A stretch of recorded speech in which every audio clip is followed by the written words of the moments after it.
The turquoise skies of Kalara IV still bore scars 3 months after the Vex incursion began. Once gleaming crystal cities now stood with fractured spires, their ancient surfaces dulled by the microscopic nanites that the Vex deployed ahead of their main forces. The seas, famous throughout the sector for their luminescent qualities, had darkened in patches where Vex cluster ships had made landfall. Captain Saris Val stood at the command deck of Aurora's wing, her eyes fixed on the tactical display. The scout vessel, designed for scientific exploration and diplomatic missions, felt painfully inadequate for the task before them. Like everything in Kalaran society, it emphasized beauty and function over military capability and embodiment of their centuries-old commitment to pacifism. "Final systems check complete," Commander Nix Tahor announced from the operations console. Her voice maintained its usual calm efficiency, but Saris noted the subtle tremor in her first officer's hands. "All sensors at maximum sensitivity. If the Vex are approaching from the dark side of Lumen, we'll detect them." Saris nodded, her silver-blue eyes reflecting the dim emergency lighting. "And our communication array? Fully operational. Broadcast capacity at 100%. Nix hesitated. "Though I've had to route power from non-essential systems." "Define non-essential." "Life support redundancies primarily.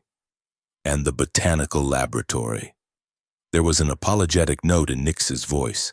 The botanical lab had been Saris's personal projecta collection of rare specimens from across Kalaran territories. "Good decision," Saris said softly. "Plants can be regrown. People cannot." The words hung in the air, a stark reminder of what they'd already lost. 3 colonies on the outer moons, the underwater research facility at Meridian Deep. Thousands of live scientists, artists, families extinguished with mechanical precision. The tactical display flickered, and Saris's heart sank. A swarm of red indicators appeared at the edge of the system, moving with the coordinated precision that had become the Vex's signature. Not the disorganized approach of raiders or the strategic formation of conventional armies, but the relentless advance of a single organism composed of millions of components. "A Vex signature confirmed," Nix reported, her voice dropping to a whisper. "Initial count suggests 3 dreadnoughts and approximately 200 smaller vessels." Saris closed her eyes briefly. The Aurora's wing carried no weapons, not even defensive ones. Like all Kalaran vessels, it relied on diplomatic recognition codes and the millennia-old non-aggression pacts that had kept peace in this sector. The notion of weapons had become so foreign to Kalaran culture that they'd been relegated to historical archives. Technological curiosities from a less enlightened age. "Time to intercept?" she asked. "At current velocity, they'll reach Kalaran orbit in approximately 6 hours. 6 hours. Less than a quarter of a Kalaran day. Open a channel to the Council." The hollow projector hummed to life, coalescing into the weathered features of Elder Varen. Even through the blue-tinted projection, Saris could see the exhaustion etched in the deep lines of his face. "Aye, Captain Val," the Elder acknowledged. "I see from your expression that the rumors were true." "Yes, Elder. A Vex fleet has entered the system, larger than the previous incursion." Elder Varen's shoulders slumped almost imperceptibly. "Our evacuation efforts are still underway. The southern continent shelters are at only 60% capacity. You have 6 hours, Elder." "Understood?" The ancient Kalaran's eyes, famously kind during decades of diplomatic service, now held only resignation. "What of the distress call?" "He's still broadcasting on all frequencies and no response yet." "He keep me informed of any developments."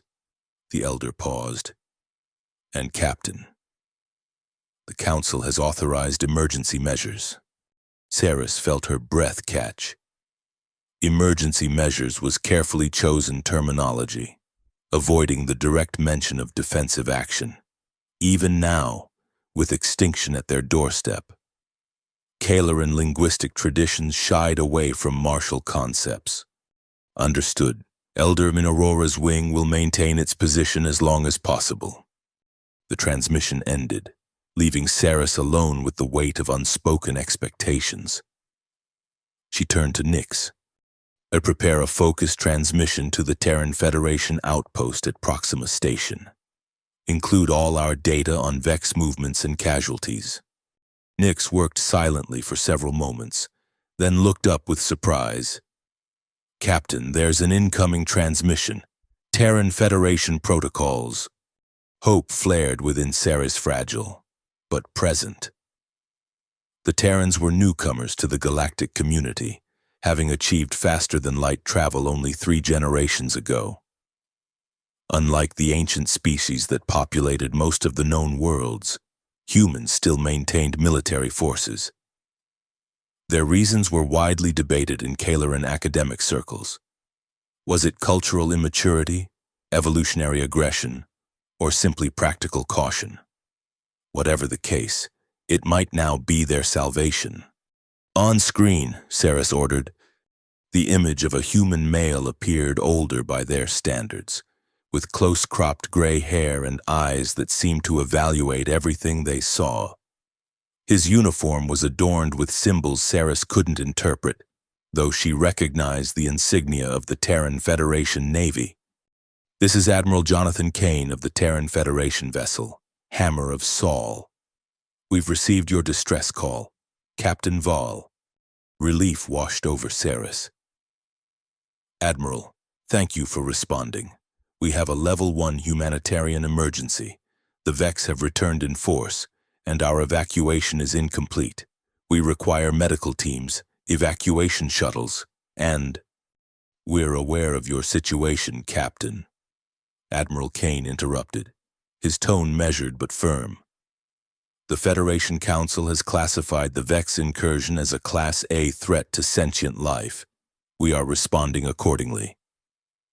Saris frowned slightly at the interruption but pressed on. "Our people need immediate extraction from the southern continent.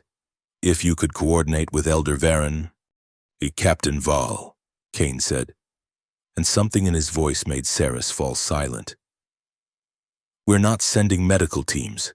The Terran 7th Fleet is inbound to your position with full combat authorization." The words hung in the air like smoke. Combat authorization. The concept felt almost alien to Saris, despite her academic knowledge of military history. I don't understand, Admiral, that we requested humanitarian aid." Admiral Kane's expression softened fractionally. "And that's precisely what we're providing, Captain. The most humane action possible under these circumstances." His eyes shifted to something off-screen. "I must prepare for transit. We'll arrive within the hour. Kane out." The transmission ended, leaving Sarah staring at empty space. "Within the hour?" Nyx's voice broke through her confusion. "That's impossible. Even at maximum FTL, Proxima Station is at least 3 days from our position. Unless," Saris began, her scientific mind racing ahead of diplomatic caution. "Unless they've developed jump gate technology." The theoretical concept had been discussed in Kaleran scientific circles, instantaneous travel through artificially created wormholes. But the energy requirements were astronomical, the computational complexity beyond current capabilities. "Even if that's true," Nyx said slowly, "what exactly are they sending?" The Admiral spoke of a fleet. Saris had no answer. She could only watch as the Vex Armada continued its inexorable approach. The dying light of Kalara's second moon creating silhouettes of the lead dreadnoughts, massive, irregular forms that seemed to consume the stars behind them. The minutes stretched into an hour, and Saris maintained her vigil at the command console. The Vex had slowed their approach, as if sensing something that eluded Kaleran's sensors. Then, without warning, the space before them tore. There was no other word for it. A circular distortion appeared, reality itself seeming to fold inward before expanding outward again. From this cosmic wound emerged a vessel that dwarfed anything in Ceres's experience, nearly twice the size of the largest Vex dreadnought, with clean angular lines that spoke of purpose rather than intimidation. The Hammer of Sol had arrived. It was followed by smaller vessels, dozens, then scores of them, each bearing the distinctive hull configuration of Terran design. But these were not the diplomatic or trading vessels that occasionally visited Kalaran ports. These were something else entirely. Are those weapons? Nyx whispered, her voice a mixture of awe and horror as the sensor readings displayed rows of protrusions along the hulls of the human ships. Before Ceres could respond, the comm system activated again. Captain Vol, this is Admiral Kane. We've established a defensive perimeter around Kalara. Please withdraw your vessel to the coordinates we're transmitting. Ceres checked the data. The coordinates would place them well behind the human fleet, almost in Kalara's upper atmosphere. Admiral, with respect, the Aurora's wing is the only Kalaran vessel in intercept position. We can provide real-time sensor data and— Captain, Kane interrupted, his tone brooking no argument. Your vessel has no defensive capabilities and no armor plating. What's about to happen is not something you want to be in the middle of. Please withdraw immediately. Something in his voice, not unkind, but absolute, made Ceres comply. As the Aurora's wing altered course, she watched the human fleet arrange itself into a formation she couldn't recognize. The larger vessels, including the Hammer of Sol, positioned themselves directly in the path of the oncoming Vex, while smaller, faster ships formed a complex lattice around them. They're going to engage, Nyx said quietly. They're actually going to fight the Vex. The Vex Armada, seemingly recognizing the threat, accelerated. The leading edge of smaller craft broke formation, streaming toward the human fleet in an expanding wave. What happened next would be seared into Ceres's memory forever.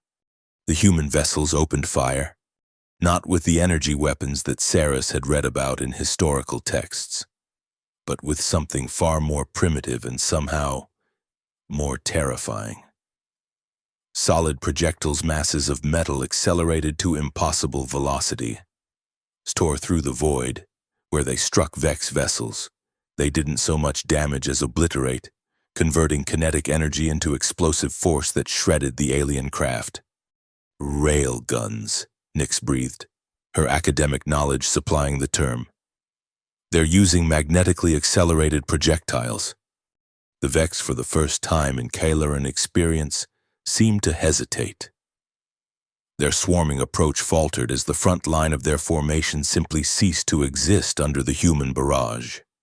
Then the Vex adapted, as they always did. The remaining smaller craft dispersed, seeking to surround the human formation. The three dreadnoughts began to glow with building energy, the precursor to the devastating beam weapons that had reduced Kalaran cities to rubble. They're charging their main weapons, Ceres reported, her voice tight. Those human ships are about to— The words died in her throat as the Hammer of Sol launched a volley of small, fast-moving objects toward the nearest Vex dreadnought.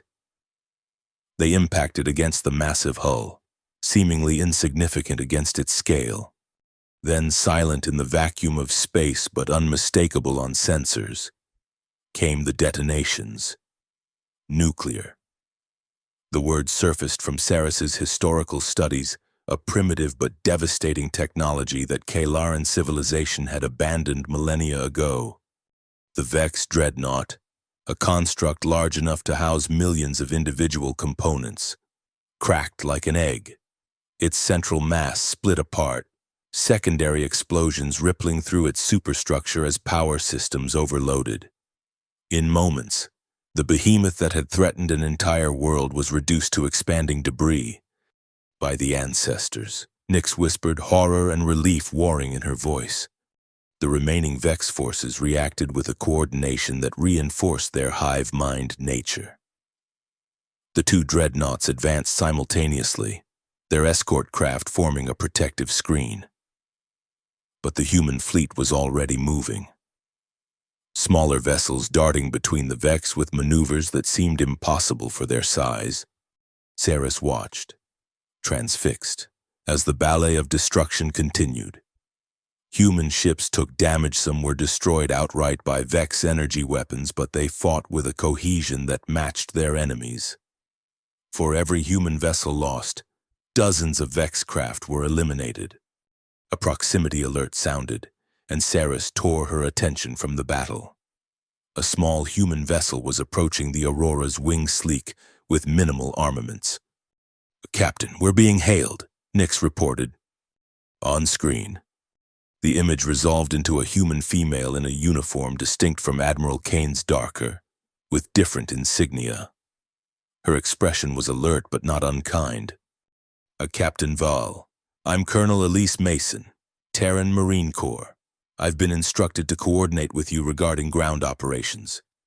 Saris blinked. "Ground operations?" "Yes, Captain. The Vex have established a command cluster on your planet's surface northern continent. Coordinates included in this transmission. Admiral Kane believes it's controlling the space-based forces." Data streamed across Saris's console, showing a region of Kailara's northern wilderness where sensors had been inexplicably blind for weeks. The Council had assumed damage to the satellite network, but this— "You're planning a ground assault?" Saris asked, the concept almost too foreign to process. Colonel Mason's expression remained professional. "My teams are deploying as we speak, 4 battalions of Marines with armor support. We'll neutralize the command cluster while the fleet handles orbital security." "But there are civilian settlements near that region," Saris protested. "Research outposts, agricultural colonies." "We're aware, Captain. That's why I'm contacting you. We need real-time intelligence on civilian locations to minimize collateral damage." The term collateral damage sent a chill through Saris. It was so clinical, so detached from the reality it described innocent lives caught in the crossfire. "I'll transmit all available data," she said finally.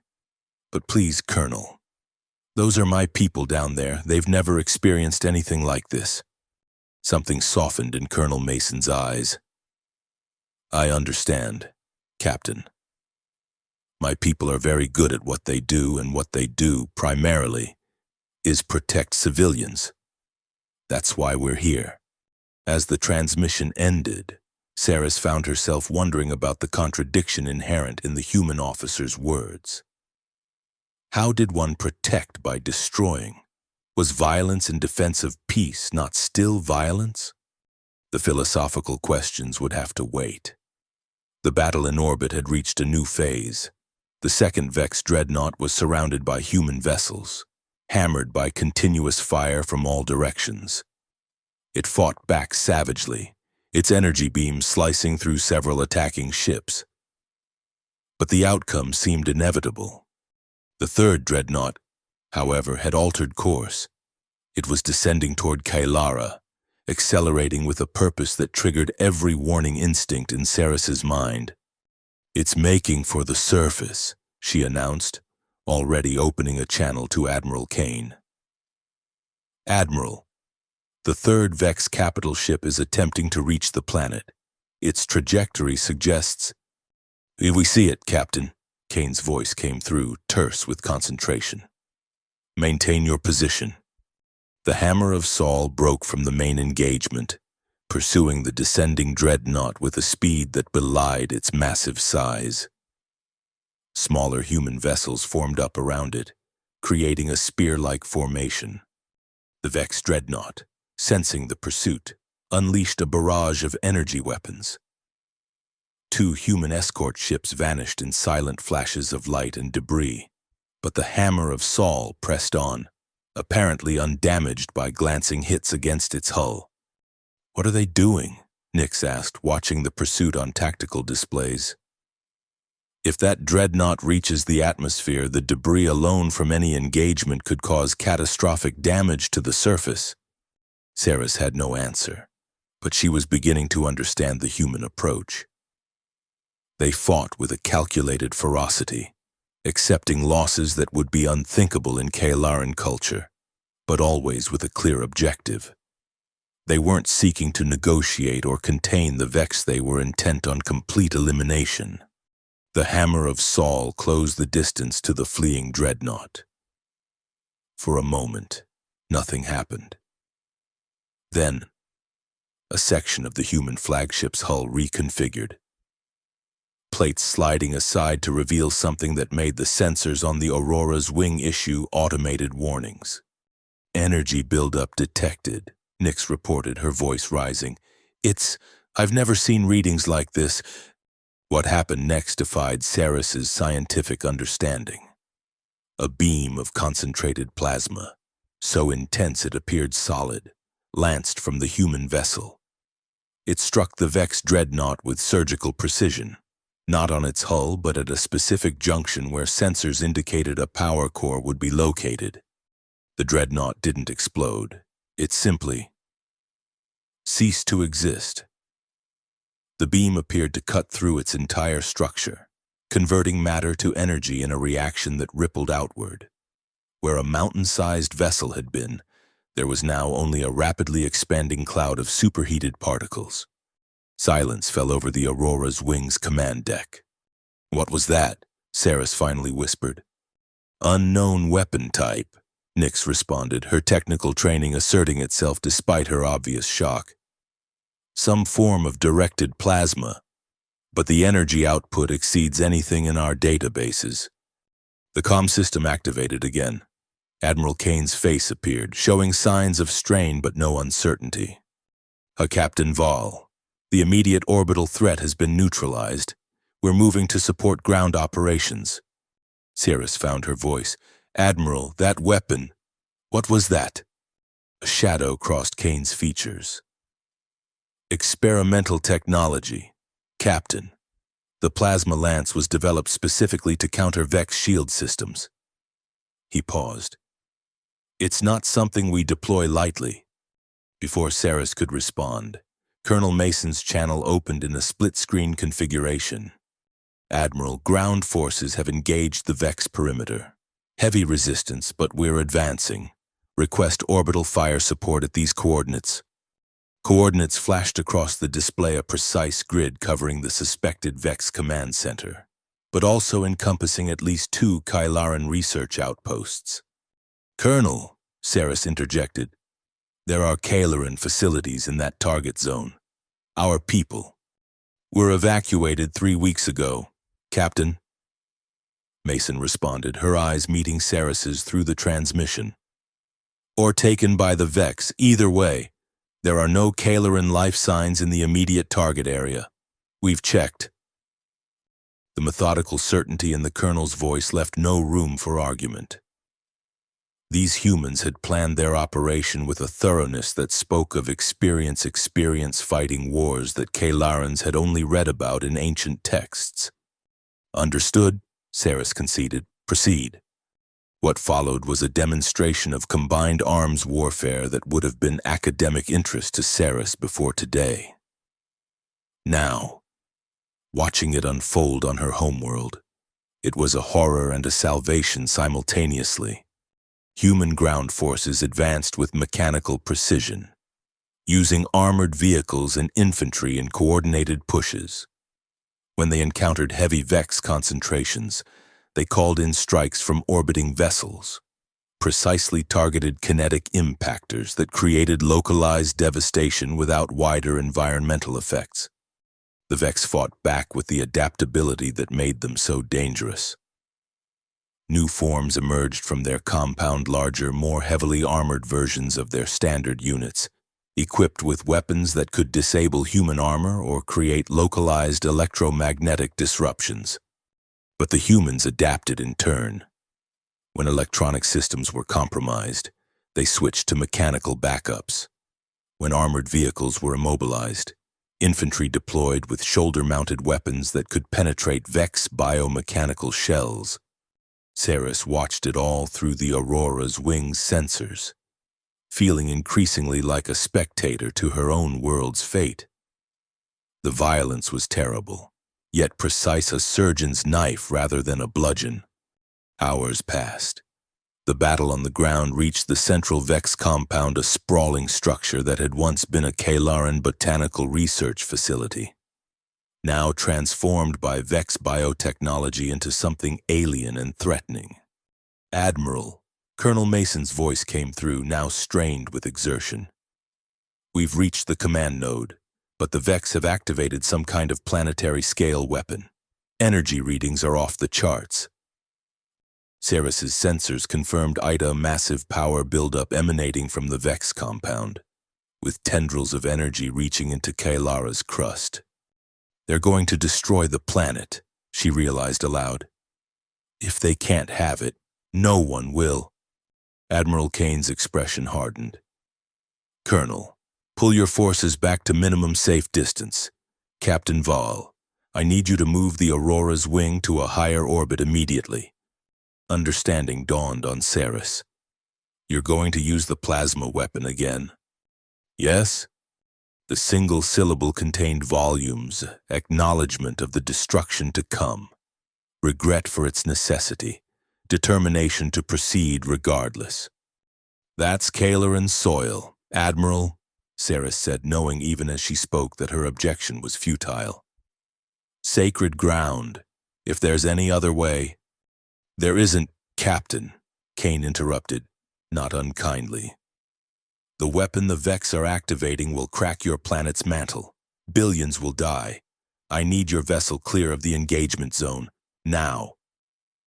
With a heavy heart, Ceres gave the order. As the Aurora's wing climbed to a higher orbit, she watched human ground forces executing a fighting retreat, not fleeing in panic, but withdrawing in ordered stages, laying down covering fire for their comrades. When the last human transport cleared the target zone, Admiral Kane gave a simple command. "Fire." The hammer of Saul's weapon port opened once more. This time, the energy buildup was even more intense.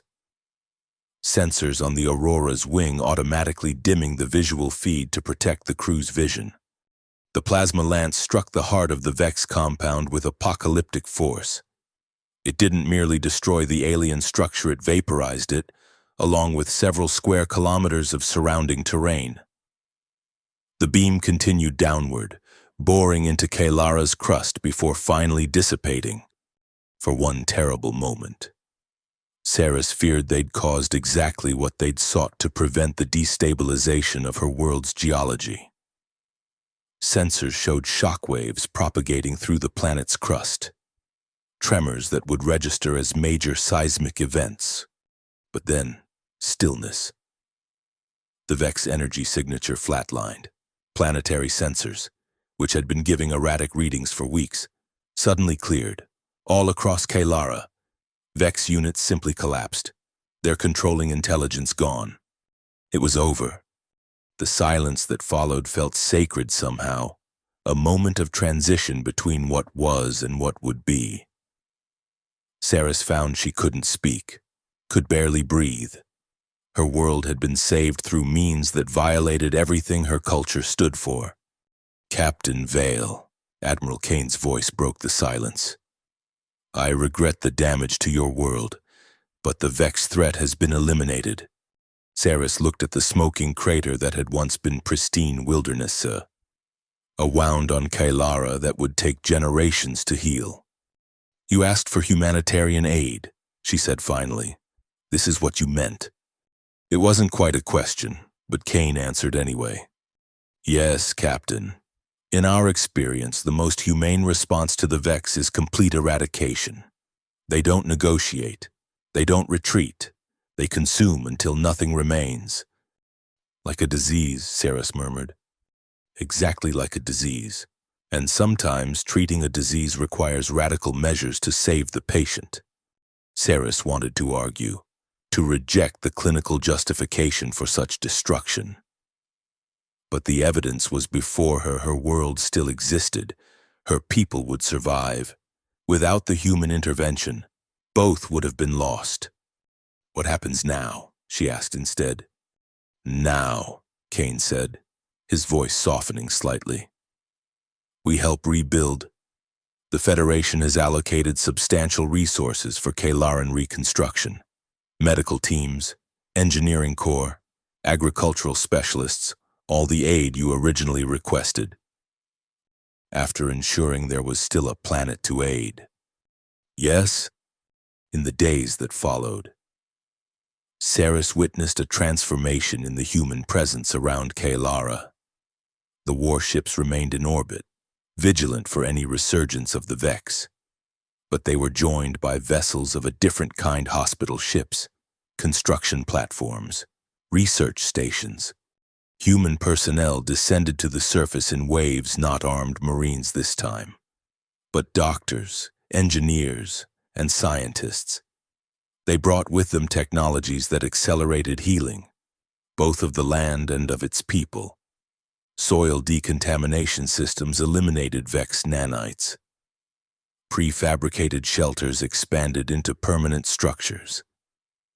Medical treatments addressed both physical wounds and the psychological trauma of invasion.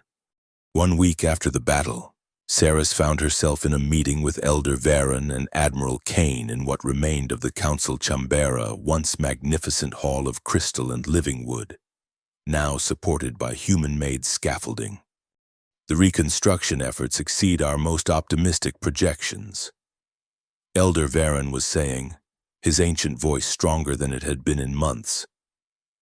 At current rates, our major population centers will be habitable again within 2 standard months. My engineers believe we can accelerate that timeline. Admiral Kane responded, particularly if we can integrate some of our construction methods with your crystal growing techniques. The technical discussion continued, but Saris found her attention wandering to the viewport that overlooked the capital city. Human and Kalaran worked side by side amid the rebuilding efforts. The contrast was striking: humans in their utilitarian attire, practical and function-focused, Kalarans in their flowing garments, even now maintaining aesthetic considerations alongside practical needs. Different approaches, different priorities, yet both were necessary. Hey, Captain Val. Elder Varen's voice drew her attention back to the meeting. The Admiral has proposed a joint security initiative. Given your experience, the Council would value your perspective. Saris looked from the Elder to the Admiral. What kind of initiative? A defensive pact, Kane explained. The Vex have been driven from this system, but they exist in others. Our intelligence suggests they're regrouping in the Antares sector. You're proposing an alliance, Saris realized. Military cooperation? Yes. The concept would have been unthinkable to her before the invasion, an affront to Kalaran principles of non-aggression. But those principles had nearly cost them their civilization. Our people have no experience with warfare, Admiral, she said carefully. We've spent centuries developing technologies for peace, which is precisely why this partnership would be valuable. Kane responded. Kalaran sensor technology, jump gate mathematics, crystal computing, all of these have applications that could save countless lives across multiple species. By making weapons more efficient, by making them more precise, Kane corrected, less collateral damage, a faster resolution of conflicts. He leaned forward. Captain, I understand your reluctance, but isolation is no longer an option for any species. The Vex have seen to that. Elder Varen stirred. Perhaps, Captain Val, you might consider a more direct role in this initiative. The Council has discussed creating a liaison position, someone to work directly with the Federation forces. Saris felt the weight of the suggestion. They were asking her to bridge 2 fundamentally different approaches to existence: Kalaran pacifism and human military pragmatism. I would need time to consider, she said finally. Of course, Elder Varen nodded. But not too much time, I think. The universe rarely waits for our deliberations to conclude. The meeting adjourned. and Saris found herself walking the reconstruction site alone. The crater left by the plasma lance was visible on the horizon, a permanent reminder of what had been necessary. Already, Kalaran biologists were planning how to heal the land, discussing engineered plants that could detoxify the soil and accelerate ecological recovery. Captain Val. She turned to find Colonel Mason approaching, now dressed in a uniform that indicated her non-combat role. The human officer looked different without battle gear, smaller, perhaps, but no less purposeful. Colonel, how are your Marines adjusting to reconstruction duty? Mason smiled slightly. Better than you might expect. Most of them joined to build rather than destroy. That's the paradox of our profession. They walked in silence for a moment, past a team of human engineers installing a water purification system. I wanted to thank you, Mason said finally, for your cooperation during the operation. It made a difficult situation more manageable. Saris considered this. I'm not sure how much choice I had. You had choices. You could have obstructed, questioned orders, demanded explanations during critical moments. Mason stopped walking, turning to face Saris directly. War is chaos, Captain. Even small complications can cascade into disaster. Your trust made a difference. Trust, Saris repeated. Is that what it was? It felt more like helplessness. Mason's expression remained steady. With respect, Captain, helplessness is what your people felt for 3 months before we arrived. What you demonstrated was adaptation to necessity. The blunt assessment stung, but Saris couldn't deny its accuracy. Perhaps you're right, Colonel. But necessity is a dangerous justification. It can excuse almost anything, which is why we need people like you. Mason said simply. To question, to set boundaries, to remind soldiers why they fight. Before Saris could respond, both their communication devices activated simultaneously. Admiral Kane's voice came through, crisp and urgent. Colonel Mason, Captain Val, report to the command center immediately. They found Kane standing before a tactical display, his expression grave. Elder Varen was present as well, looking older than Saris had ever seen him. We've detected Vex signatures in the Proxima system, Kane announced without preamble. They've begun systematic attacks on civilian installations. Images appeared on the display: orbital habitats in flames, planetary settlements under siege, the familiar pattern of Vex conquest, playing out again. The 7th Fleet is preparing to respond, Kane continued. But Proxima is heavily populated. The evacuation requirements will be substantial. Elder Varen stepped forward, his frail form somehow commanding attention despite the human military personnel surrounding him. Admiral Kane, the elder said, his voice steady. The Council has reached a decision. Kalaran medical and evacuation vessels will accompany your fleet to Proxima. Saris felt a jolt of surprise. Elder, our ships have no defensive capabilities, which is why they will remain behind your military cordon. Varen responded. But they can transport refugees, treat the wounded, provide shelter. He turned to Kane. We cannot fight as you do, Admiral, but we can heal. We can rebuild. We can preserve what might otherwise be lost. Kane studied the ancient Kalaran for a long moment, then nodded. A partnership of complementary strengths. It would significantly increase our effectiveness. Captain Val, Elder Varen turned to Saris. The Council requests that you lead this mission. The Aurora's wing has been refitted with enhanced medical facilities and refugee accommodations. Saris felt the future crystallizing around her, not the peaceful exploration she had once envisioned, but something new, something necessary. I accept, she said simply. 3 days later, Sarah stood on the observation deck of the Aurora's wing, watching as the joint fleet prepared for departure. Kalaran vessels, elegant organic shapes designed for beauty as much as function, formed up behind the angular hulls of human warships. The contrast was striking, yet somehow right. Commander Nix approached, offering a data tablet. Final passenger manifest. Captain, medical teams are aboard and at ready status. Thank you. Nix.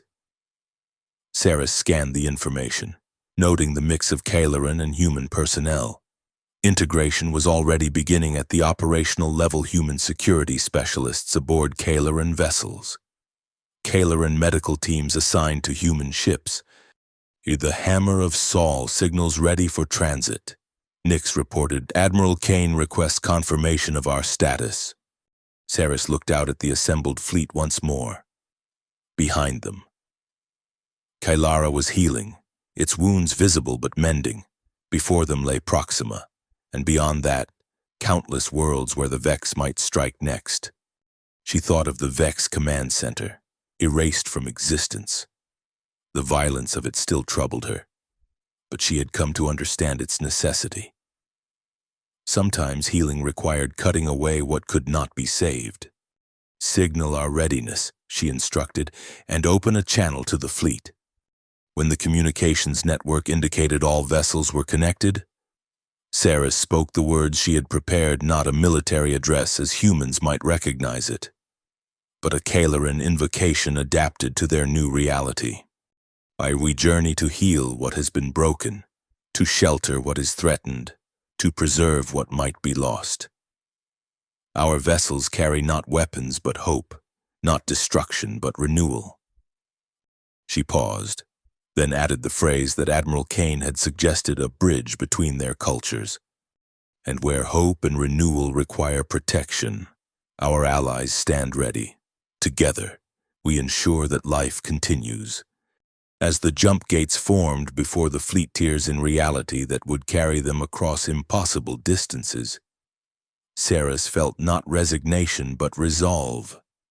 The universe had changed, and with it, her people must change as well, not abandoning their principles but expanding them to encompass a wider understanding of compassion. Sometimes true aid meant more than bandages and shelter.